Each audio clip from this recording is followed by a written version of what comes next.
It's Ivy Slater, and you're listening to Her Success Story podcast, a show where gutsy businesswomen share their success journey.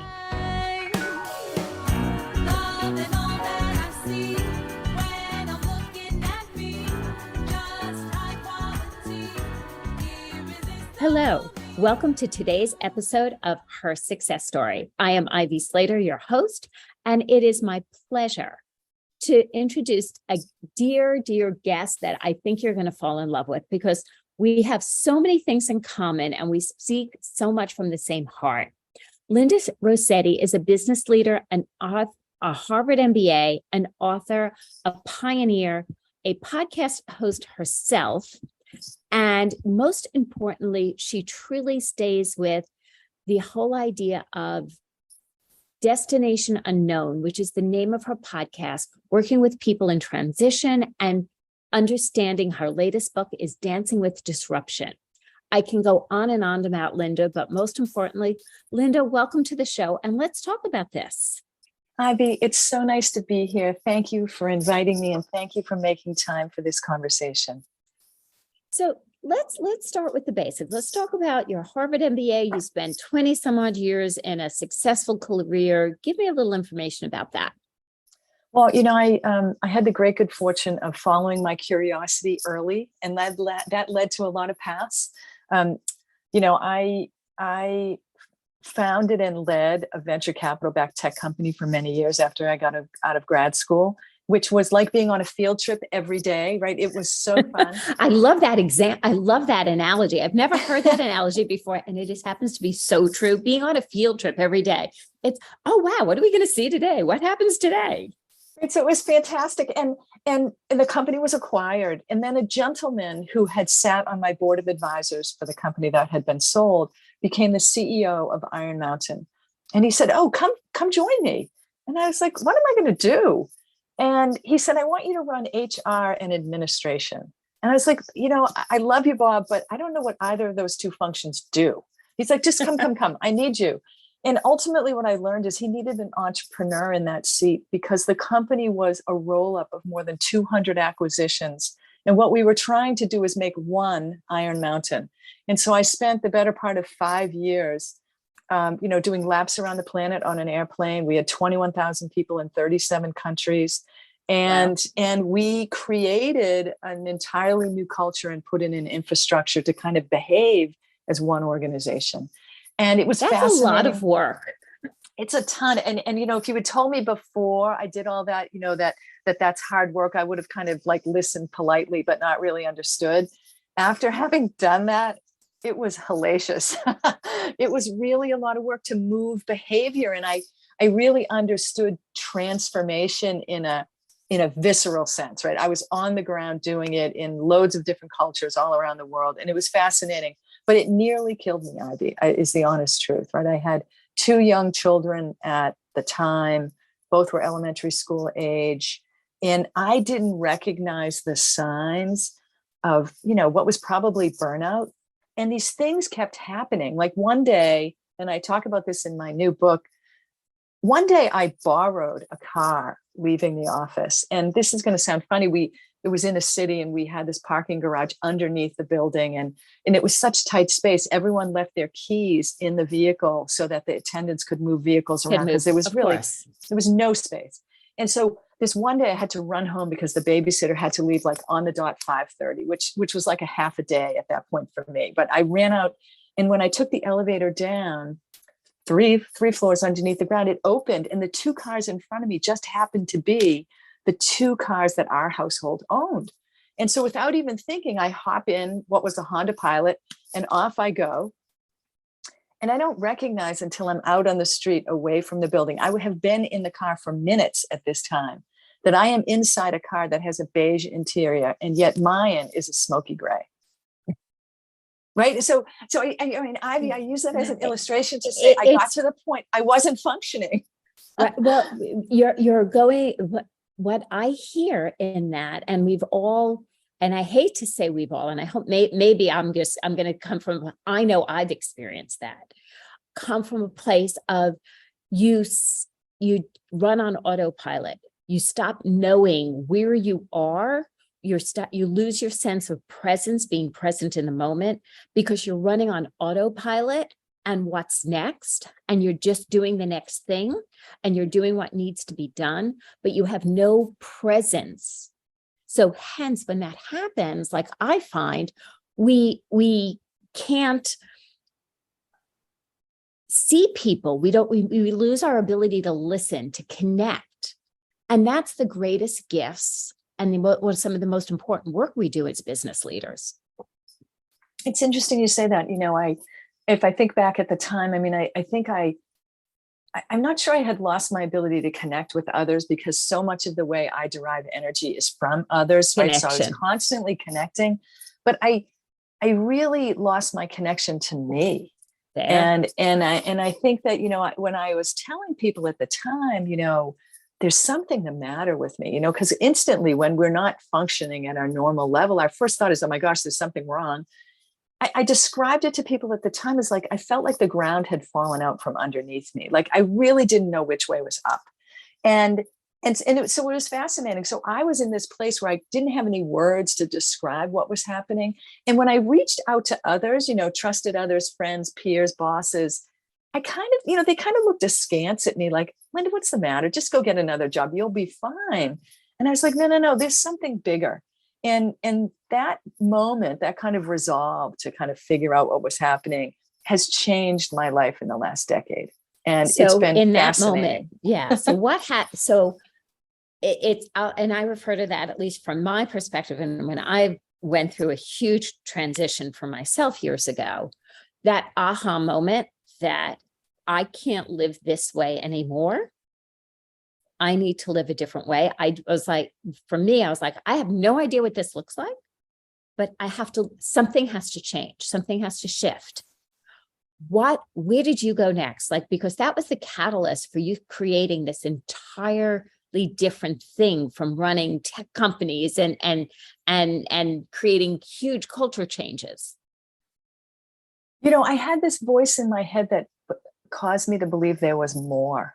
There was something more, and I couldn't articulate it, didn't know what it was, but it emboldened me to take a step. And I want people who listen to hear this, that in hindsight, it looks very elegant. There's been a lot of work in the last decade, but those first steps were that, only a step, right? So I wanted to learn more, to be able to figure out for myself what was happening in that moment and what more might mean.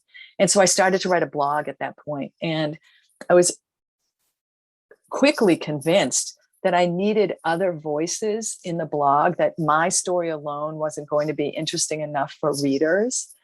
And so I started to talk with other people. And I was fascinated by what I heard, Ivy, as I started to talk with others. So much so that, I had been in executive roles for a long time. So I had a big network. And so I happened to mention to this gentleman who I knew, who ran a national outplacement firm. I said, I'm trying to talk to people who are in transition. He's like, oh my goodness, let us be your learning lab. And so all of a sudden, my idea to add some more voices to my blog became the initial parts of what would become very formal research that I did over almost 3 years with people who were going through all sorts of transitions in their lives. And it took the form of one-on-one interviews, focus groups. I had a beta test group that worked with me. And ultimately, I now will tell you in hindsight that I think I host one of the most comprehensive sets of research on what actually happens when adults navigate periods of radical change in their lives. Because I sat down and I taped hundreds and hundreds of hours of conversations with people who were navigating career changes or breakups or, health crises or geographic moves, you name it, they're in the sample. And it was fascinating. I heard patterns that I didn't think we were talking enough about. And Ivy, that recognition of some patterns really kind of gave me the next kick to say, you know what, we need a new conversation about what happens at these moments of shifts in our lives. And it is really that simple statement that has brought me forward in the last, many, many years. So tell me a little bit about Dancing with Disruption, your current book. Because I Yes. know you've authored a couple of books. This per se, spoke to me because the whole idea of disruption, the whole idea of kind of shaking things up, Absolutely. intrigued me. Dancing with Disruption does two things. One, it honors the fact that we are in a state where we are exposed to accelerating or increasing levels of disruption all around us, right? Whether it's in the workplace because of the pandemic restructuring the workplace, or if it's because of technology like AI or God knows what else, kind of totally radically changing how workplaces behave, to all sorts of social crises like climate change or immigration, to longevity, so everywhere we look, there's disruption. And it also was born out of my research that pretty much said that we don't know how to navigate disruption, right? Our skill sets to navigate it successfully are woefully undeveloped. And so the book really decided to tell stories, and through stories try to give people a new way of navigating the disruption in their lives, and find a way to really use those opportunities to cultivate their voices. And that is such an important thing, because when I started the research, I thought disruption was all about an event, like, oh my goodness, I've lost a job, or I've gotten remarried, or have an empty nest. And what I now know after the research is that all of those events can be part of a disruption. But what the only non-negotiable is in a disruption is that we are turning up the volume on our own voices. I love that, turning up the volume on our own voices. So does that mean we tune in and listen to ourselves more? And it's a great way to think about it. Oftentimes when I hear the word voice, I instantly go to Audible. I've been talking for a few minutes, right? You now know that I'm a Bostonian just from my accent. But really, in the work and the research that I've done, voice is all about our essence or our truth. And so, Ivy, you're right on. It's this willingness, this openness to leave more room for who we are, to be visible to ourselves, and to be present with others. So what has surprised you in this journey? I have to ask, what has surprised you in this journey? Well, I'll a zillion things, but I'm going to say it surprised me. What surprised me the most is what it was about for me, right? Because I started this journey saying, wait a minute, I've lost my way in a career. Yeah. And I really thought what I needed to do was switch that career, which, oh, by the way, I did, right? I've expanded to do some really exciting new things. But it was funny, at one point, after a lot of that was already in play, I remember being on a stage doing a keynote speech to this huge leadership conference. And I was struck while I was on stage at how alone I felt. And I was like, wait a minute, there's something else here. There's something more to do. And so I continued to do work myself and realized that really my disruption was about more than an occupational shift. It was about a recentering of my voice and how I occupy the world. And it has led to, a radical rethinking of the relationships that are in my life, including I am now a mom of two lovely kids, but I'm no longer married to somebody who was in my life for nearly 30 years. Wow.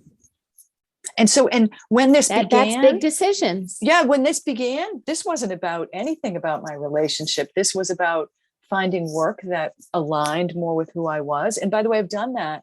But, once we open ourselves up to this closer connection to our truth or our essence, we're invited to again and again explore what that means. And the outcome is different for everyone. But, you asked the most surprising thing.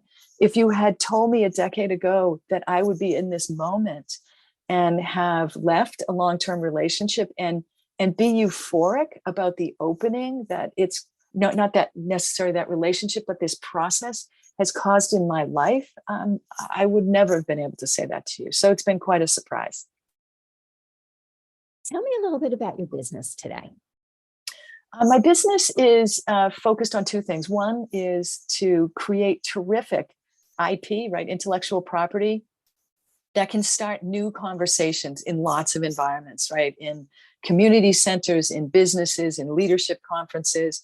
And that is all about terrific research that tries to give people the tools to think differently about disruption and how to respond, right? Because we need to all respond differently. And so I have ongoing research. I'm partnering with some universities right now with great research on the impact of the pandemic on our career aspirations. And that should come out soon. And my book is full of research. So part number one of my business is about IP development that is really targeted at engaging people in new conversations. And the second part is I take those methods and the research and I make them available to coaches, and I certify coaches on the methods of how to support others through transformational change. And when I say coaches, I use that as kind of a euphemism. It's a variety of people who go through those certifications. Many of them are coaches or mentors in formal senses. Some of them are HR leaders from corporations. I was going to say, I see a great asset in also with HR leaders. Yeah. And it's a lot of companies that have commitments to development, whether leadership development, women's development, all sorts of, affinity group development, corporate engagement, employee engagement. All of those people come in and learn the techniques and then can go back in their home environment and apply them. Because just about everywhere, Ivy, and you know this, just about every business is at a period of transformation right now. There is no business that is static. And if they are, they won't be with us long. I was just going to, you took the words right out of my mouth. To be very honest with you, Linda, I was like, any business that is sitting static is a business that's not going to be with us for the long haul, because of this, things can't stay static in life because life is not static. It's so true. And, one of the things that came out of my research that I learned, Ivy, and it might be interesting for your readers, when we hit a disruption, very often we respond with change. And what change does is it actually is a variation or alteration on a fixed or static self-concept. And we are at a point in history in our lives in this moment that we cannot respond that way anymore. We have to respond with a transitional response, which is an opening, a willingness to re-examine, to not say a fixed self-concept, but to recognize the shifts and frankly dance with them and see what they're going to do. And that's really the topic of my second book, Dancing with Disruption. It's great fun. And I have to say, it is all stories. I think I learned from my first book to my second book. I think my first book was the best lecture I could give on a page. But my second book is all through these beautiful stories that I learned as I talked with people. And it's really, it's very different. And, when we look at Dancing with Disruption, what I love about that concept that, yes, it's the title, but if we look beyond the title of the concept, I spent my first 20 years of life as a dancer. I didn't know that. How exciting. It was until I blew out my knee at 23. And talk about dancing with disruption, right? And it's interesting because as we go through transitions, and you reference the pandemic, and we reference the impact of the pandemic on the world and on careers and the business enterprises, we're looking at disruption.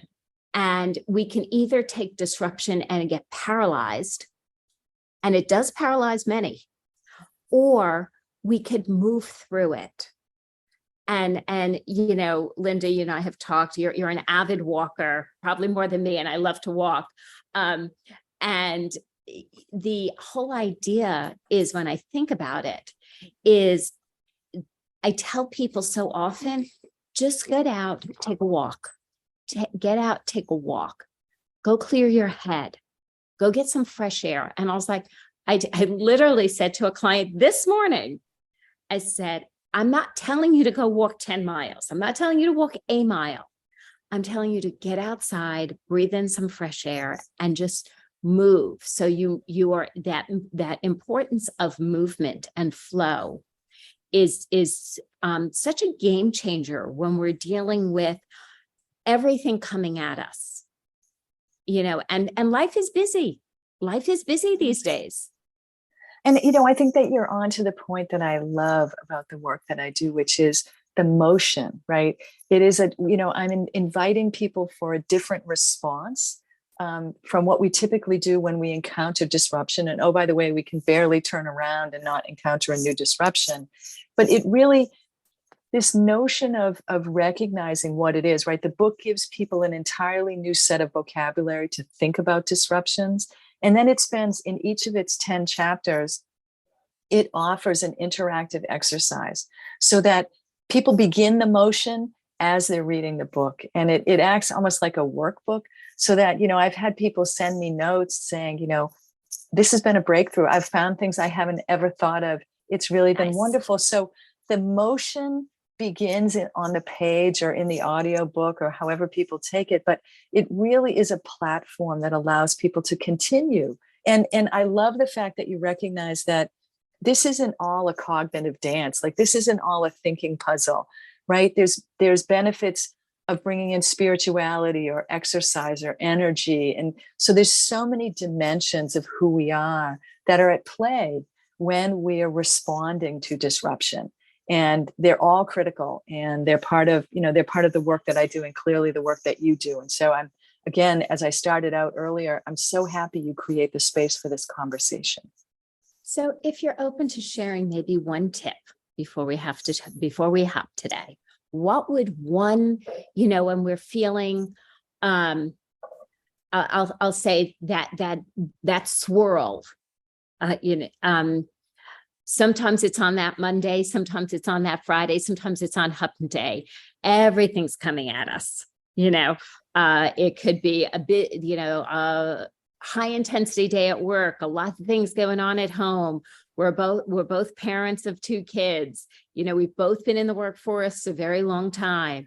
And listeners, just so you know, there's a ton of, like, Linda and I, like, just giggling in the background. Yeah, like, this has been a long time. Like, yeah, we've both been at this a long time.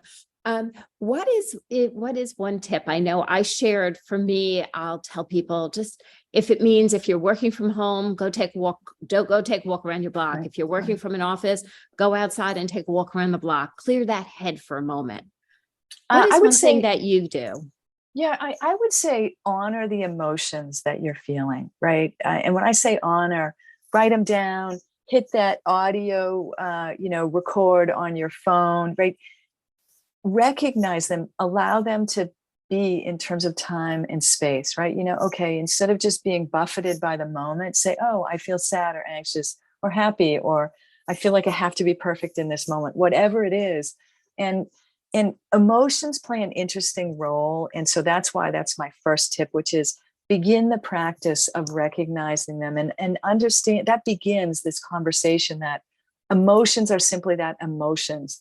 They're not a character trait. They're an impermanent state. And as we begin the conversation with them, that starts a path of releasing them, of having power over us, which is a very critical technique that I introduce in the book.